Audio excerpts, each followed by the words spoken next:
Hello, नमस्कार दोस्तों। आप सभी का स्वागत है मेरे इस यूट्यूब चैनल पर। आज जो हम चर्चा करने वाले हैं वह है भारत का परमाणु ऊर्जा कार्यक्रम। ये हमारे नाभिकीय ऊर्जा का तीसरा सेगमेंट है और लास्ट सेगमेंट है जिस पे हम चर्चा करेंगे। जैसा कि दिख रहा है कि भारत का परमाणु ऊर्जा कार्यक्रम, अगर हम बात करें भारत की, तो भारत में साइंस एंड टेक्नोलॉजी के क्षेत्र में जो भी डेवलपमेंट हुआ है उसका इनिशिएट करने वाले पंडित जवाहरलाल नेहरू की प्रेरणा से एस भटनागर साहब और डॉक्टर होमी जहांगीर भाभा जैसे वैज्ञानिक बहुत सक्रिय हो सके, और उसी के परिणाम स्वरूप ये है कि भारत परमाणु ऊर्जा कार्यक्रम और विज्ञान और प्रौद्योगिकी के विभिन्न क्षेत्रों में अपने आप को इस्टेब्लिश करने में समर्थ हो सका है। ठीक है, तो आज उसी कार्यक्रम में हम सबसे पहले देखते हैं भारत का परमाणु ऊर्जा कार्यक्रम। इसके लिए 1948 में विधेयक पारित हुआ। ठीक है, भारत का परमाणु ऊर्जा कार्यक्रम की शुरुआत देखा जाए तो 1948 में एक विधेयक पारित हुआ और 10 अगस्त 1948 को इसके लिए आयोग का गठन हुआ।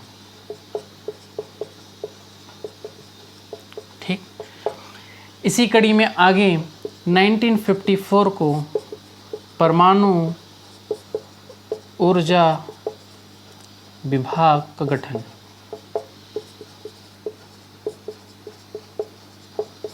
ठीक है, 1948 को आयोग बना और 1954 को हमारा क्या बना, विभाग बना। तो यहाँ तक क्लियर हुआ कि भारत का परमाणु ऊर्जा कार्यक्रम के जो है 1948 में एक विधेयक पारित हुआ और इसी में 10 अगस्त 1948 को एक आयोग का गठन किया गया, परमाणु ऊर्जा आयोग का। ठीक है, और उसी के आगे चरण में जाने पर 1950 और 54 में एक परमाणु ऊर्जा विभाग का गठन हुआ। ठीक है, इस परमाणु ऊर्जा कार्यक्रम के तहत एक रोड मैप तैयार किया गया। ठीक है, जिसकी कुछ बातें हैं वो हम देखते हैं, इसके अंतर्गत क्या क्या बातें रखी गई थी। तो जो रोड मैप प्रस्तुत किया गया था उसके अंतर्गत पहली बात देखते हैं कि स्वदेशी और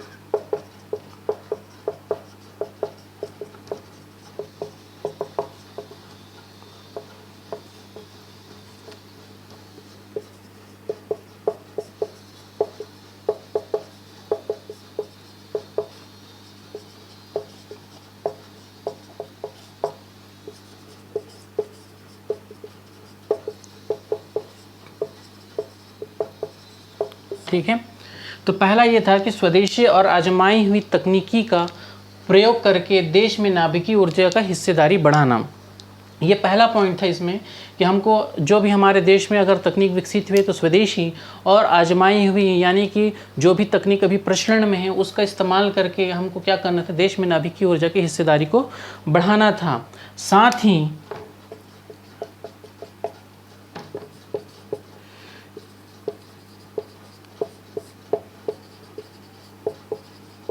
ईंधन चक्र द्वारा फास्ट ब्रीडर रिएक्टर तकनीक तथा थोरियम रिएक्टर का विकास करना था। ठीक है, पहले पॉइंट के अंतर्गत यही था कि स्वदेशी और आजमाई हुई तकनीकी का हम उपयोग करेंगे और देश में नाभिकीय ऊर्जा की हिस्सेदारी को बढ़ाएंगे। साथ ही इसी ईंधन चक्र का प्रयोग करके हम क्या करेंगे, देश में फास्ट ब्रीडर रिएक्टर तकनीक विकसित करेंगे तथा थोरियम रिएक्टर का विकास करेंगे। चूँकि थोरियम हमारे यहाँ प्रचुर मात्रा में है तो हमारे यहाँ जो ईंधन है हम उसके लिए एक तकनीक विकसित करने पर बल देंगे। तो ये इसकी पहली बात थी। दूसरा पॉइंट था कि हमको अनुसंधान रिएक्टर का निर्माण करना है, विकास करना है।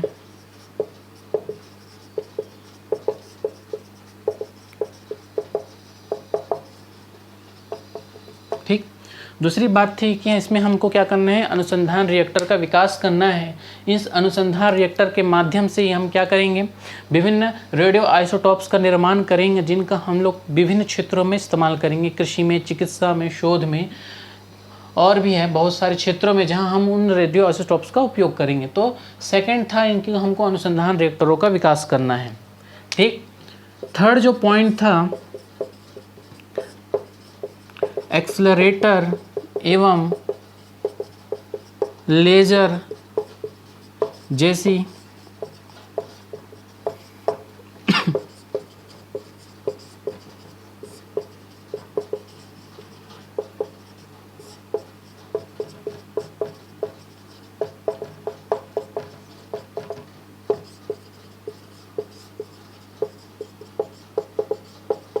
ठीक, तो थर्ड पॉइंट ये था कि एक्सेलरेटर एवं लेज़र जैसी जो विकसित तकनीकें हैं उनका विकास करना और उद्योगों को इन तकनीकी का हस्तांतरण करना। ठीक है, हमको अपने उद्योगों को भी डेवलप करना है, विज्ञान एवं प्रौद्योगिकी के हिसाब से उनमें भी परिवर्तन लाना है। तो हम क्या करेंगे, जो भी विकसित तकनीकें हैं उनका विकास देश में करेंगे और उद्योगों को उन तकनीकों को हस्तांतरण करेंगे। ठीक है, ये था तीसरा पॉइंट। चौथा पॉइंट जो है, हमारे यहाँ जो भी उपलब्ध प्राकृतिक संसाधन हैं, उनका सुरक्षित उपयोग कर विद्युत उत्पादन करना। ठीक है, तो चौथा है कि प्राकृतिक संसाधन जो भी है हमारे पास उनका सुरक्षित उपयोग करेंगे। थोरियम है, यूरेनियम है, जो भी है उनका उपयोग करके विद्युत उत्पादन करना। ठीक है, इसी में लास्ट पॉइंट, एक पॉइंट और है, ऐसे तो और भी बहुत सारे पॉइंट्स हैं पर मैं जो मेन पॉइंट्स हैं उन्हीं को हाईलाइट कर रहा हूँ। पांचवा, रक्षा क्षेत्र में नाभिकीय तकनीक विकसित करना।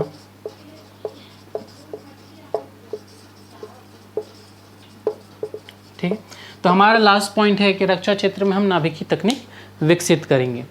तो ये रहा आपका क्या रोड मैप तैयार हो गया। स्वदेशी तकनीक विकसित करना है, फास्ट ब्रेडर रिएक्टर तकनीक विकसित करना है, अनुसंधान रिएक्टर बनाना है, रक्षा के क्षेत्र में भी उपयोग करना है। ठीक है, जो भी नई तकनीकें आ रही हैं उनका हमको इस उद्योगों में हस्तांतरण करना है। तो इस तरह से कुछ मुख्य बातें हैं जो है। उसके बाद क्या है, विश्वविद्यालय शैक्षणिक संस्थाओं में भी संवाद बढ़ाना है, उनके बीच इन तकनीकों के शिक्षण के लिए और प्रयोगशालाओं को डेवलप करना है। ये सब बातें थी इसमें। अब हम लोग देखते हैं परमाणु ऊर्जा के चरण। परमाणु ऊर्जा के चरण, जैसे कि हमको पता है कि भारत में परमाणु ऊर्जा जो है वो 3 चरणों में है, 3 चरणों में गठित है। ठीक है, भारत का जो परमाणु ऊर्जा कार्यक्रम है वो 3 चरणों पे आधारित है। ठीक है, 1950 में इस कार्यक्रम की घोषणा हुई थी। ठीक है, डॉक्टर होमी जहांगीर भाभा ने 1950 में 3 चरणीय कार्यक्रम प्रस्तुत किया। ठीक, तो 1950 में 3 चरणीय कार्यक्रम डॉक्टर होमी जहांगीर भाभा द्वारा प्रस्तुत किया गया। अब इन चरणों को हम देखते हैं कि इन चरणों में क्या हो रहा है। प्रथम चरण के दौरान क्या हुआ कि 1969 में तारापुर में यूएसए की मदद से न्यूक्लियर रिएक्टर स्थापित किया गया। ठीक है, तो 1969 में तारापुर में यूएसए की मदद से एक न्यूक्लियर रिएक्टर स्थापित किया गया जो कि बॉइलिंग वाटर रिएक्टर था। ठीक है, और आपको पता है कि इस रिएक्टर में इनरिच्ड यूरेनियम यूज़ होता है। ठीक है, इनरिच्ड यूरेनियम कहने का मतलब जिसमें U-235 की मात्रा हम लोग 2 से 3%, 3 से 4% तक बढ़ाते हैं। ठीक है, 3 से 4% तक बढ़ाते हैं, उस तकनीक पे आधारित था। पर यह जो था वो असफल रहा, ठीक है। पर यह असफल रहा, इसके दो मुख्य कारण थे। पहला, प्रोसेस का खर्चीला होना, क्योंकि यूरेनियम हमको यूएसए से मंगाना पड़ता था। दूसरा, इंडिया यूएसए की कूटनीतिक संबंध, ठीक है।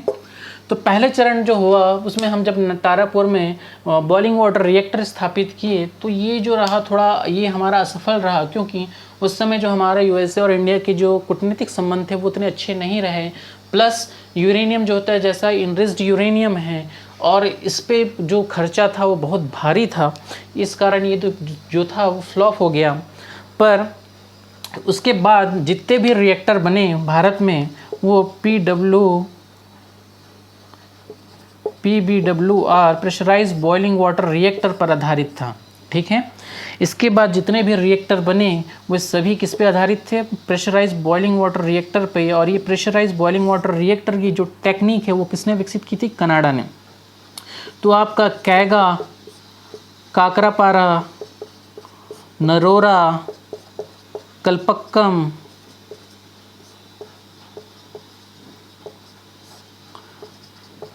रावत भाटा, ये सारे जो हैं प्रेशराइज हैवी वाटर रिएक्टर पर आधारित थे, प्रेशराइज हैवी वाटर रिएक्टर पर आधारित थे, ठीक है।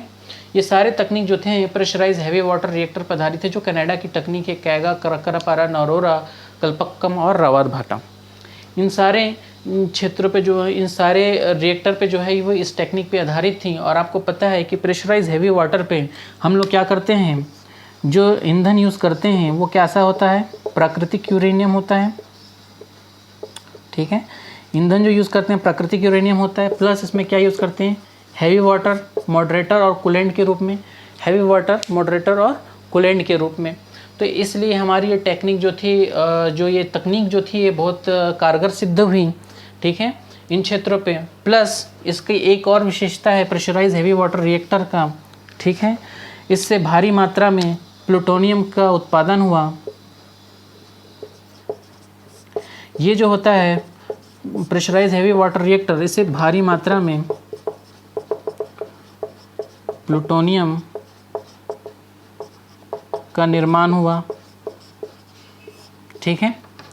प्रेशराइज हैवी वाटर की विशेषता ये है कि यहाँ से भारी मात्रा में प्लूटोनियम का निर्माण हुआ, जो कि हमारे सेकंड चरण के लिए ईंधन का काम करता है, ठीक है। यह प्लूटोनियम सेकंड चरण के लिए ईंधन का काम करता है, ठीक। तो प्रेशराइज हैवी वाटर रिएक्टर से हमने ये समझ गया कि यहाँ से हमको इसकी विशेषता थी कि प्लूटोनियम का निर्माण करेगा और यह प्लूटोनियम जो है हमारा सेकंड चरण के लिए ईंधन का काम करता है। तो यहाँ तक बात क्लियर हो गई। प्लस इसमें हमने क्या किया, इस पहले चरण में भारत जो है वो स्वदेशी तकनीक निर्माण की ओर अग्रसर हुआ,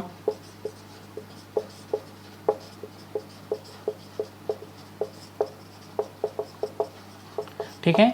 इस प्रथम चरण में भारत जो है स्वदेशी तकनीक निर्माण की ओर अग्रसर हुआ।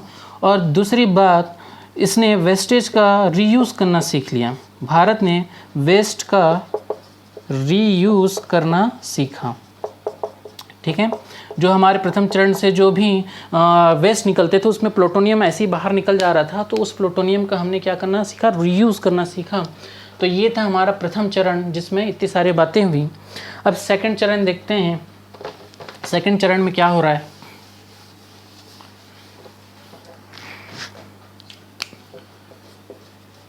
द्वितीय चरण, ठीक है।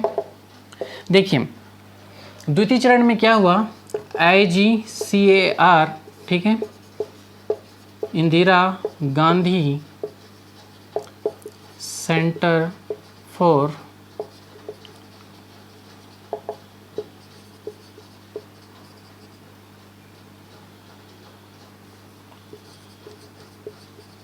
एटॉमिक रिसर्च, इंदिरा गांधी परमाणु अनुसंधान केंद्र, ठीक है, इंदिरा गांधी परमाणु अनुसंधान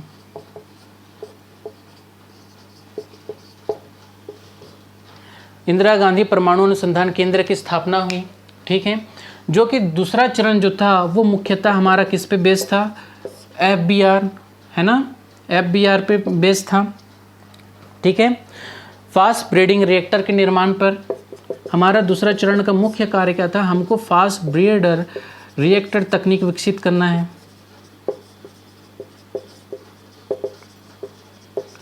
और उसी के लिए Indira Gandhi centre for atomic research की स्थापना हुई 1971 में, ठीक है। तो इसी के लिए क्या हुई, 1971 में Indira Gandhi centre for atomic research की स्थापना हुई। हमको सेकंड चरण में फास्ट ब्रीडर रिएक्टर तकनीक विकसित करना है, यहाँ तक हुआ। अब देखिए फास्ट ब्रीडर के बारे में हमने पहले ही पढ़ा हुआ है कि फास्ट ब्रीडर रिएक्टर तकनीक वह तकनीक होती है जिसके माध्यम से, देखिए इस तकनीक की खासियत ये है कि यहाँ जितना ईंधन लगता है उससे ज़्यादा ये ईंधन बना के देता है, इसलिए हमको फास्ट ब्रीडर रिएक्टर तकनीक विकसित करना है। क्यों? क्योंकि यहाँ जितना ईंधन लगता है ये उससे ज़्यादा ईंधन बना के देता है, ठीक। तो यहाँ जो हम ईंधन के रूप में यूज़ करते हैं, एक तो यूरेनियम, ठीक है, तथा क्या कर सकते हैं, प्रथम चरण से प्राप्त प्लूटोनियम कार्बाइड, ठीक है। तो प्लूटोनियम कार्बाइड, इस तरह से क्या हुआ, इस चरण में हमने जितना ईंधन हमने इसमें लगाया उससे डबल, उससे ज़्यादा ईंधन हमको प्राप्त हुआ।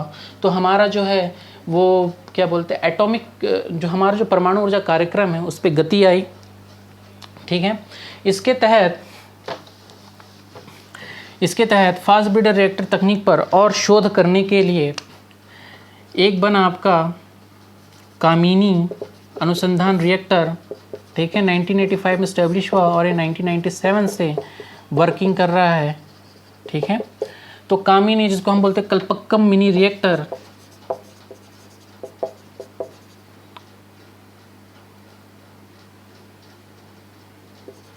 कल्पक्कम मिनी रिएक्टर, ठीक है, इसकी स्थापना हुई किस पे, फास्ट ब्रीडर रिएक्टर तकनीक पर और शोध करने के लिए, अनुसंधान करने के लिए, परीक्षण करने के लिए हमने कामिनी कल्पक्कम की स्थापना की, कामिनी कल्पक्कम मिनी रिएक्टर की स्थापना की।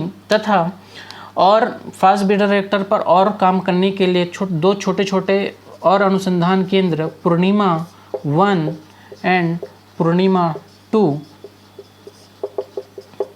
मुंबई में स्थापित किए, ठीक है। फास्ट ब्रीडर रिएक्टर तकनीक पर ही हमको और काम करने के लिए हमने क्या किया, पूर्णिमा 1 और पूर्णिमा 2 विकसित किया, ठीक। और इस चरण का जो लास्ट था पॉइंट, इस चरण के लास्ट में हमने क्या किया, इस चरण के लास्ट में एक कार्यक्रम बना, ठीक है, एक कार्यक्रम तैयार किया गया। ये कार्यक्रम जो था वो एडवांस हैवी वाटर रिएक्टर की तकनीक विकसित करना था, ठीक है। इस कार्यक्रम का जो द्वितीय चरण का जो अंतिम था उसमें इन्होंने क्या किया, एक कार्यक्रम बनाया जिसके तहत इन्होंने इनका लक्ष्य क्या था, एडवांस हैवी वाटर रिएक्टर तकनीक हमको विकसित करना है आने वाले टाइम पे, और इससे कम से कम 300 मेगावाट विद्युत जनरेट भी करना है, ठीक है। इनका लक्ष्य था कि एक तो एडवांस हैवी वाटर रिएक्टर तकनीक विकसित करना है और 300 मेगावाट विद्युत जनरेट करना है। और ये एडवांस हैवी वाटर रिएक्टर तकनीक जो है वो किस पे बेस्ड होगी, थोरियम पे बेस्ड है, क्योंकि यहाँ एडवांस हैवी वाटर रिएक्टर में हमको थोरियम को यूज़ करना है, ठीक। तो ये उनका अंतिम लक्ष्य था इस चरण का। और अब आते हैं हम लोग अंतिम चरण पे, जो कि हमारा फाइनल चरण है, तृतीय चरण। तो तृतीय चरण कुछ नहीं है, ये एडवांस हैवी वाटर रिएक्टर तकनीक पर ही बेस्ड है, जिसके लिए 2014 में बार्क ने डिज़ाइन प्रस्तुत किया,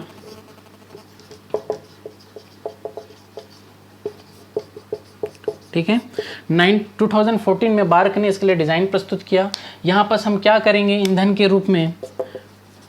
रूप में हम यूज़ करेंगे थोरियम 232, यूरेनियम 233 या थोरियम 232 या प्लूटोनियम 239 के मिक्सचर का यूज़ करेंगे, ठीक है, के मिक्सचर का यूज़ करेंगे। प्लस यहाँ पर जो मंदक के रूप में यूज़ होगा वो अक्रिस्टलीय कार्बन यूज़ करेंगे, मंदक के रूप में अक्रिस्टलीय कार्बन का यूज़ करें।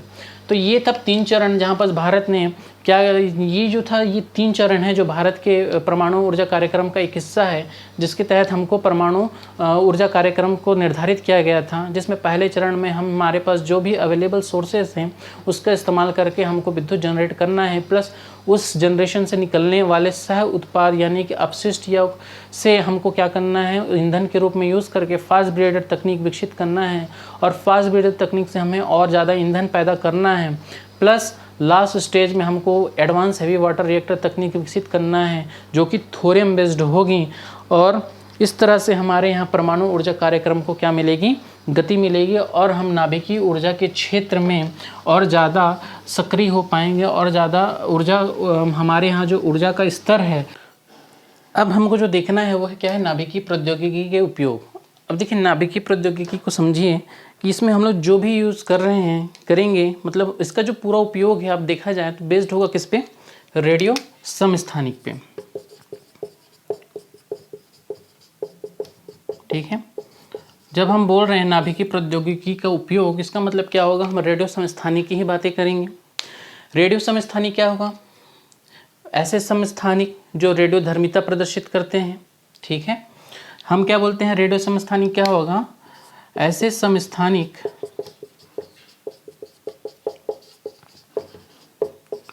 जो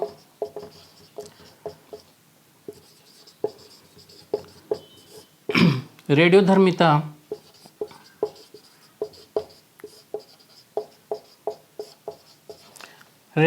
प्रदर्शित करता है। चूँकि ये अस्थायी प्रवृत्ति का होगा, ठीक है, ये कैसा है, अस्थायी प्रवृत्ति का है, तो क्या करेगा, ये अल्फ़ा बीटा और गामा रेस उत्सर्जित करेगा, और इन्हीं विकरणों का, अल्फ़ा बीटा गामा का और रेडियो समस्थानिक का उपयोग करके ही हम विभिन्न शोध कार्य करते हैं। ठीक है, विभिन्न क्षेत्रों में इसका उपयोग करते हैं। इसको हम लोग देखते हैं एक एक करके। सबसे पहले देखते हैं हम लोग नाभिकीय औषधि के रूप में, है ना। सबसे पहले हम जो देखेंगे नाभिकीय प्रौद्योगिकी के उपयोग में, नाभिकीय औषधि के रूप में।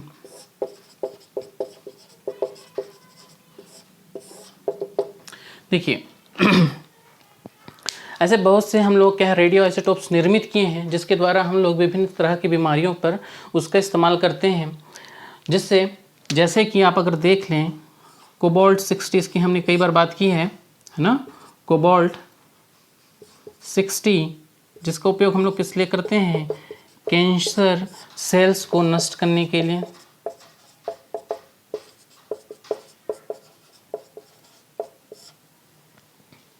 ठीक है, दूसरा आप देख लीजिए इसमें ही F32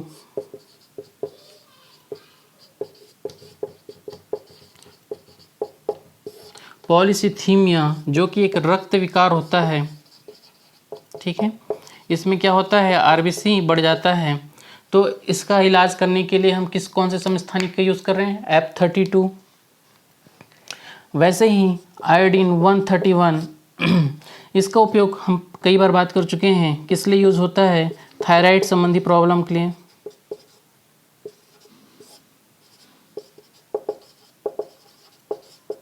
जैसे कि घेंघा। आपका कौन कौन सा हम देखें, कोबाल्ट 60 कैंसर सेल्स को नष्ट करने के लिए, F32 पॉलीसिथीमिया रक्त विकार आरबीसी इंक्रीज हो जाता है, तब उसके लिए हम यूज़ करते हैं F32। I-131 थायराइड संबंधी समस्याओं के लिए, जिसको हम बोलते हैं घेंघा रोग हो जाता है। होल्मियम 166, सेमारियम 153, ल्यूटिशियम 177। ठीक है, तो होल्मियम और सेमारियम जो होता है गठिया रोग के लिए, और ल्यूटिशियम जो होता है 177 रेडियोथेरेपी के लिए यूज़ होता है। इसी तरह ऐसे बहुत से जो रेडियो आइसोटोप्स हैं जो विभिन्न क्षेत्रों में यूज़ होते हैं औषधि के रूप में। यहाँ से निकलने वाले जो विकिरण है, ठीक है, रेडियो आइसोटोप से जो विकिरण निकलता है उनका उपयोग हम लोग और किस लिए कर सकते हैं, अंगों की जांच करने और रोगों का पता लगाने में। ठीक है। तो नाभिकीय आइसोटॉप से जो भी विकिरण निकल रहे हैं उनका उपयोग हम लोग किस लिए कर सकते हैं, एक तो अंगों की जांच करने और रोगों का पता लगाने में भी कर सकते हैं। तो इस तरह से विभिन्न बीमारियों के लिए विभिन्न आइसोटॉप्स निर्मित किए जाते हैं, ठीक है। अब दूसरा यूज़ जो देखते हैं हम लोग वो है आपका कृषि एवं संबंध क्षेत्र से।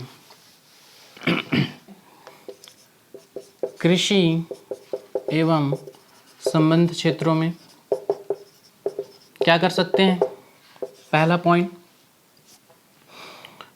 है रेडियो आइसोटॉप्स की मदद से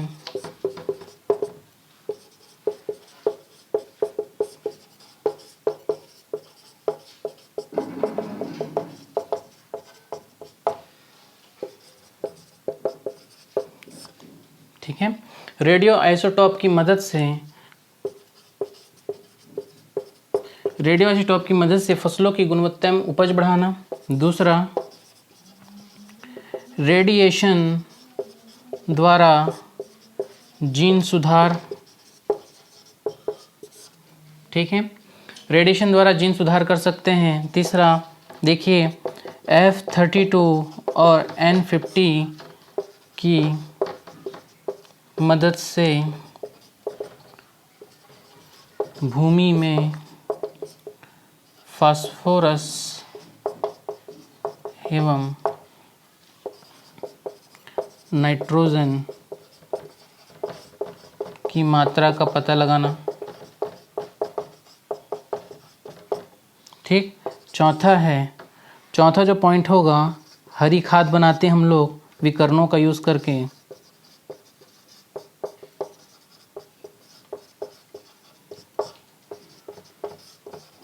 जैसे सेस बानिया रोट्राटा, ठीक है। तो सेस बानिया रोट्राटा करके हम लोग क्या बनाते हैं, हरी खाद बनाते हैं। इस तरह से कृषि एवं संबंध क्षेत्रों में हम लोग रेडियो आइसोटॉप की मदद से एक तो फसलों की गुणवत्ता पर सुधार कर रहे हैं, रेडिएशन द्वारा जीन सुधार कर रहे हैं। उसके बाद F32 या N15 की मदद से भूमि में फास्फोरस एवं नाइट्रोजन की मात्रा का पता लगाते हैं, ठीक। और विकरणों का ही यूज़ करके हम लोग हरी खाद तैयार करते हैं, जैसे कि सेसबानिया रोट्राटा। यहाँ तक क्लियर हुआ। अब देखिए औद्योगिक क्षेत्रों में कैसे यूज़ कर रहे हैं हम लोग, औद्योगिक क्षेत्र में कैसे इसका उपयोग हो रहा है।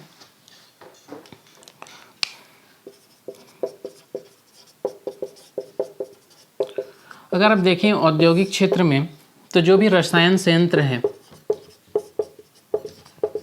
ठीक है, जो भी हम लोग बोलते हैं रसायन संयंत्र प्लांट है, रसायन संयंत्र प्लांट है, ठीक, ठीक है।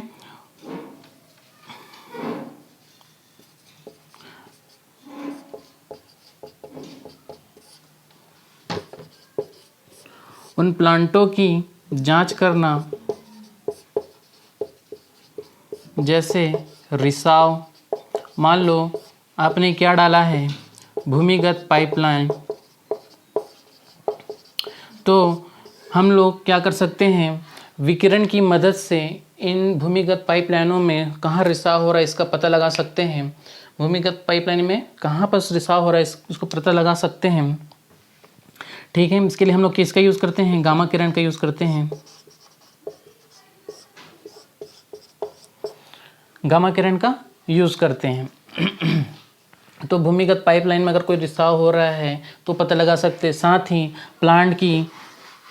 हम लोग क्या कर सकते हैं, प्लांट की लंबाई, चौड़ाई, मोटाई, मतलब यहाँ कुछ पाइप लगा है, जो भी लगा है उन सब में उनकी लंबाई, चौड़ाई, मोटाई का हम लोग सूक्ष्म परीक्षण कर सकते हैं, सूक्ष्म ऑब्जर्वेशन कर सकते हैं, ठीक है। अगर मान लीजिए कोई पाइप पतली हो गई है ना, और वहाँ आने वाले समय में रिसाव होने के चांसेस है, तो वो चीज़ें हम क्या कर सकते हैं, या वो सब चीज़ें हम यहाँ से ऑब्जर्व कर सकते हैं विकिरणों की मदद से, रेडियो आइसोटॉप की मदद से, ठीक है। तो इसको हम लोग और क्या नाम से जानते हैं, तो इसको हम बोलते हैं यहाँ जो प्रोसेस होता है जिसके माध्यम से हम लोग ये प्लांट की जांच कर रसायन तंत्र की जांच करते हैं उसको बोलते हैं रेडियो ट्रेसर। ठीक है, इसमें हम लोग क्या यूज़ करते हैं, रेडियो ट्रेसर एंड गामा किरण की यूज़ करते हैं। ठीक है, गामा किरण की। ऐसा ही हमने 2015 में कौन सा, पेट्रोलियम कॉरपोरेशन लिमिटेड ने इसी तरह से क्या रेडियो ट्रेसर और गामा किरण की मदद से प्लांट की जांच करवाई और उसके बाद उस प्लांट में खराबी का पता लगाया और उस प्लांट को बंद किया। तो ये था हमारा औद्योगिक क्षेत्र में यूज़।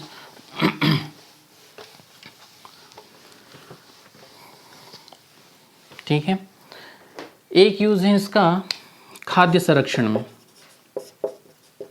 खाद्य संरक्षण में कैसे यूज़ करेंगे, आपको पता है कि कोई भी खाद्य पदार्थ हम लोग लेते हैं, ठीक है, कोई भी हमारे पास खाने पीने की चीज़ें हैं तो क्या होगी, उसमें जीवाणु और कीटाणु लगने के चांसेस होते हैं। तो हमको क्या चाहिए, जीवाणु और कीटाणु प्रूफ चाहिए।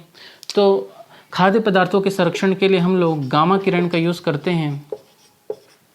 ये गामा किरण क्या करेगा, जीवाणु और कीटाणु को नष्ट करता है।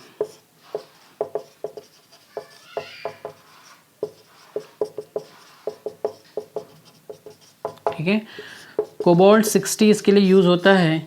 ठीक है, खाद्य संरक्षण के हम लोग कोबाल्ट 60 यूज़ करते हैं। इसी को आपने क्या पढ़ा था, कैंसर सेल्स को नष्ट करने के लिए भी यूज़ होता है और ये खाद्य संरक्षण में भी यूज़ होता है। तो खाद्य संरक्षण करना है तो हमको क्या चाहिए, कोबाल्ट 60 हम लोग यूज़ करते हैं जो जीवाणु और कीटाणु को नष्ट कर देता है। ठीक है, और क्या हो सकता है, कोई सीड्स लिए हम लोग, ठीक है, हमको चाहिए क्या, उसका जो जर्मिनेशन हो रहा है, अंकुरण हो रहा है, वो डिले करना।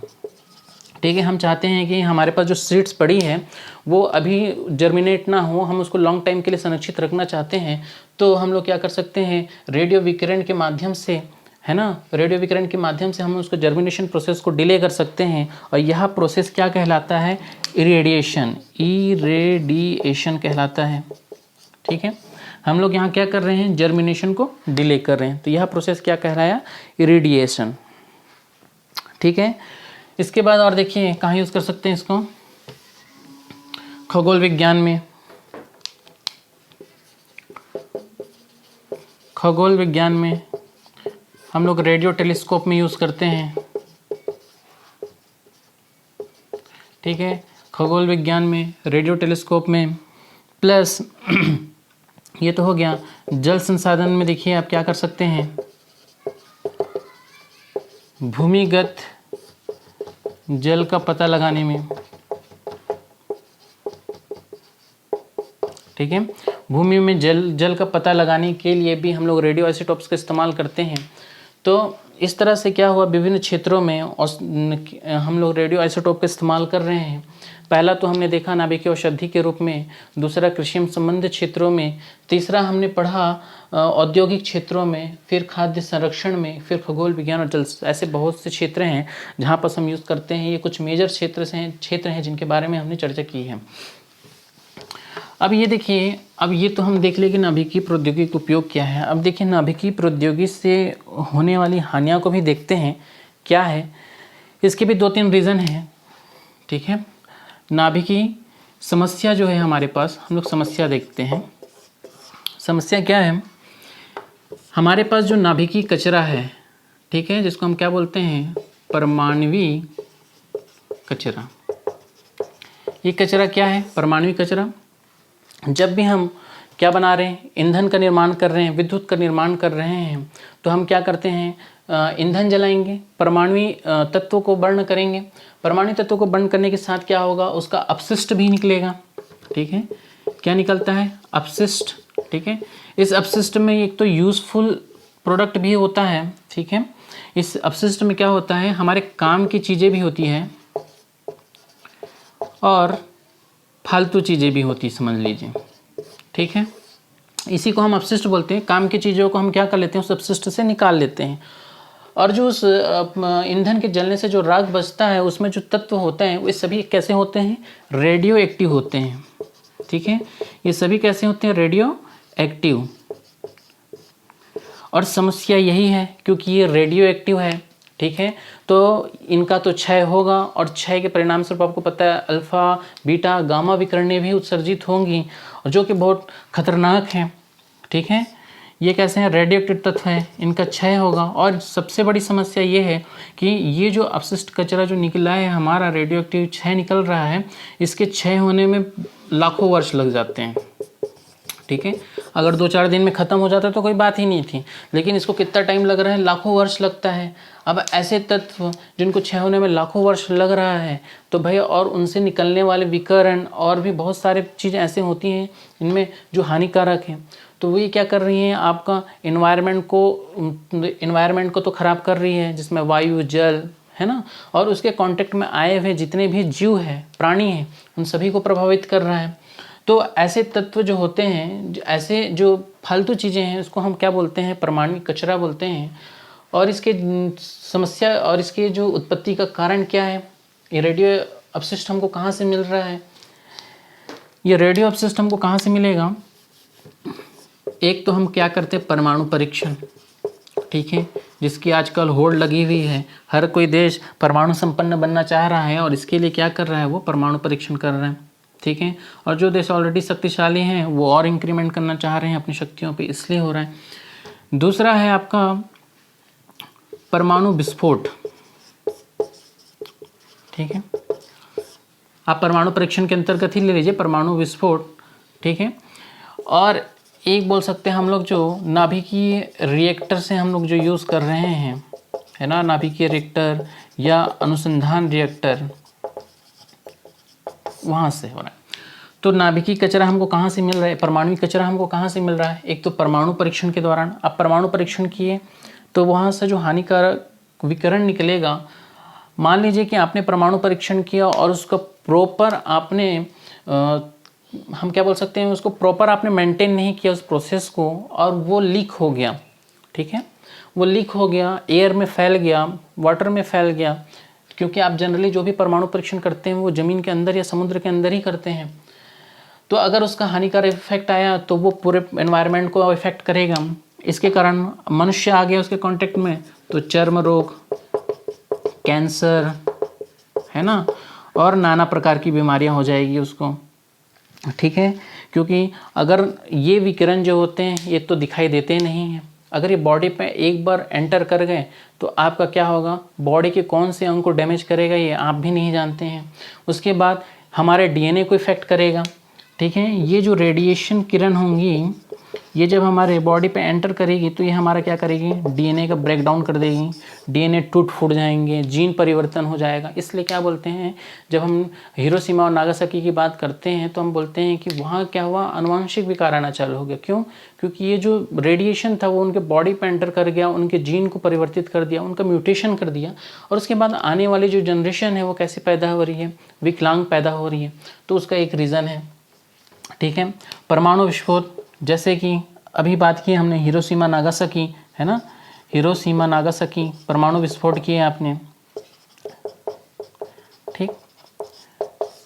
6 अगस्त, 9 अगस्त, ठीक। लिटिल बॉय, जो बम फोड़ा गया उसको क्या बोला गया? लिटिल बॉय, और इसका क्या था? फैट मैन, ठीक है। उसके बाद कुछ होता है आपका नाभिकीय रिएक्टर में दुर्घटनाग्रस्त हो जाती है। 3 माइल आइलैंड, 1879 यूएसए, ठीक है। चेरनोबिल घटना, ये तो सबसे फेमस है, 1986 यूक्रेन, ठीक है, जो पहले सोवियत संघ का पार्ट था। तो ये जो है आपके परमाणु विस्फोट, जिसके कारण हमारा क्या हो रहा है? परमाणु कचरा निकल रहा है, रेडिएशन निकल रहा है, हवा में घुल रहा है, और उसके बाद फिर ये इसको आपका पता है इसका इम्पैक्ट क्या है? पूरे बॉडी पे पड़ रहा है, आदमी मर सकता है, चर्म रोग हो गया, कैंसर हो गया, म्यूटेशन हो गया डीएनए का, तो वेरियस सारी प्रॉब्लम्स इसमें जनरेट होते हैं, ठीक है। अनुसंधान रिएक्टर, आप अनुसंधान के अंदर में रेडियो आइसोटोप्स बना रहे हैं, वहाँ से आपका विकिरण लीक हो गया तो प्रॉब्लम क्रिएट होगा। तो अनुसंधान रिएक्टर में क्या होगा आपका? हम लोग जब भी रेडियो आइसोटोप्स बना रहे हैं उस दौरान अगर ये लीकेज हो गया तो हमारी समस्या जनरेट हो जाएगी, ठीक है।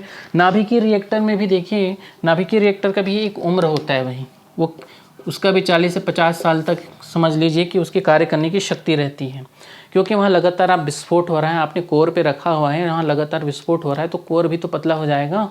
तो कोर पतला हो गया तो रेडिएशन निकल जाएगा। सीमेंट कंक्रीट की दीवार आपने बनाई है वो ब्रेक डाउन हो जाएगा, वहाँ से विकिरण निकला तो फिर समझ लीजिए उसके आसपास के पूरे क्षेत्र जो होंगे वो इसकी चपेट में आ जाएंगे और समस्या क्रिएट हो जाएगी। तो ये तो हमारा क्या था, समस्या। ऐसे ये कुछ खास टॉपिक है नहीं, बस रटो और देखो, समझो और आगे बढ़ो। इसके बाद जो हम देखते हैं इसमें, यहाँ तक तो बात हो गया, अब इसका निपटारा कैसे किया जाए। ठीक है, इन परमाणु कचरों का निपटारा कैसे किया जाए।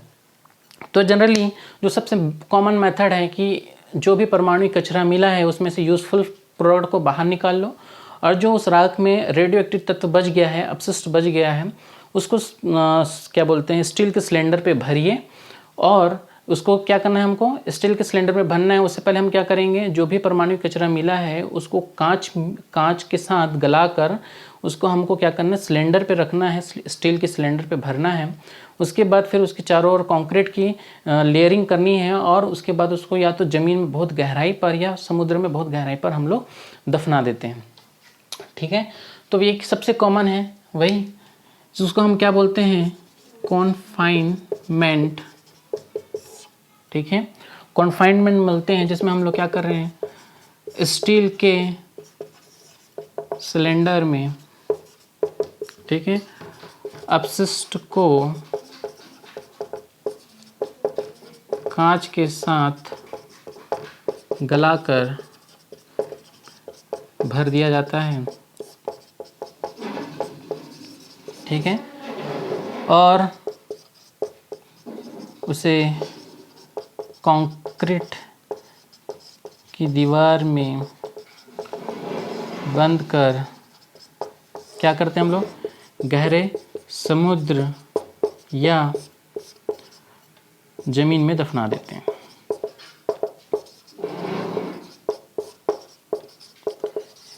एक तो ये विधि हुआ। ठीक है, भारत में अगर आप देखें तो ट्रॉम्बे में इसके लिए कारखाना बना हुआ है परमाणु कचरा के निपटारे करने के लिए। ठीक है, यहाँ जो भी अपशिष्ट होगा नाभिकीय रिएक्टर से, मान लीजिए जो भी अपशिष्ट निकला है उसको हम लोग ऐसा नहीं कि हाथ में पकड़ के ले जाएंगे। उसके लिए क्या होता है, ऑटोमेटिक मशीन्स लगे होते हैं जिसके माध्यम से उन परमाणु कचरा का क्या करते हैं, हम लोग अलग करते हैं। उसके बाद फिर उसमें ये सब प्रोसेसेस करते हैं। उसके बाद फिर उनको हम लोग गहरे समुद्र या पानी में डाल देते हैं। ट्रॉम्बे में, भारत में ट्रॉम्बे में इसके लिए कारखाना है। और भी जगह अभी निर्मित हो रही है, जैसे कि तारापुर, कलपक्कम, है ना, यहाँ भी क्या हो रहे, कारखाने निर्माणाधीन है। ठीक है, परमाणु कचरे के निपटारे के लिए यहाँ भी कारखाने निर्माणाधीन है। एक तो हो गया आपका कन्फाइनमेंट। ठीक है, वाष्पीकरण एवं फैलाव, इवापोरेशन एंड डिस्पर्शन, है ना, इवापोरेशन एवं डिस्पर्शन। ठीक, इसमें क्या करेंगे, जो भी रेडियोएक्टिव तत्व है, ऐसे ये सबसे अच्छी विधि है, सबसे अच्छी विधि है, बट खर्चीली है।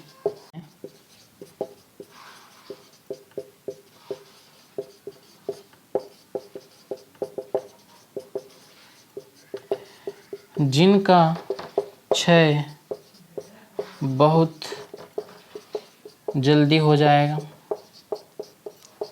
ठीक है, बहुत कम पावर का होगा रेडियो एक्टिव तत्व। इसमें से हम लोग क्या करते हैं, इसके जो भी नेगेटिव इम्पैक्ट है, अपशिष्ट हैं, विषैले चीज़ें हैं, उनको अलग कर लेते हैं और इनको खुला छोड़ देंगे। ठीक है, इसमें क्या करते हैं, खुला छोड़ देते हैं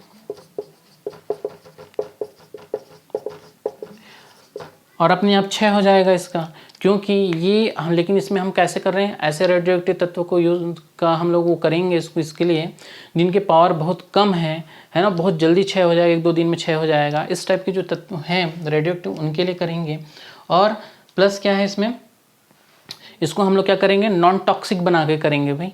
इस ऐसा नहीं कि हम लोग टॉक्सिक वाले को बाहर कर दिए, तो इसको पहले हम नॉन टॉक्सिक करेंगे, उसके बाद ही हम इसको क्या करेंगे, इन्वायरमेंट पे खुला छोड़ेंगे डिके होने के लिए। तो इसलिए हम इसको क्या बोले, डिले एंड डिके, छोड़ दो हो जाएगा। तो यहाँ तक तो रहा हमारा नाभिकीय ऊर्जा कार्यक्रम, जो हमने पूरा डील कर लिया है ना, तीनों सेगमेंट हमने देख लिया इसमें से। बाकी अब नेक्स्ट लेक्चर में देखते हैं हम कौन सा टॉपिक, अब मैं कौन सा टॉपिक लेके आता हूँ, ये इसके लिए आप इंतज़ार कीजिए। चलिए।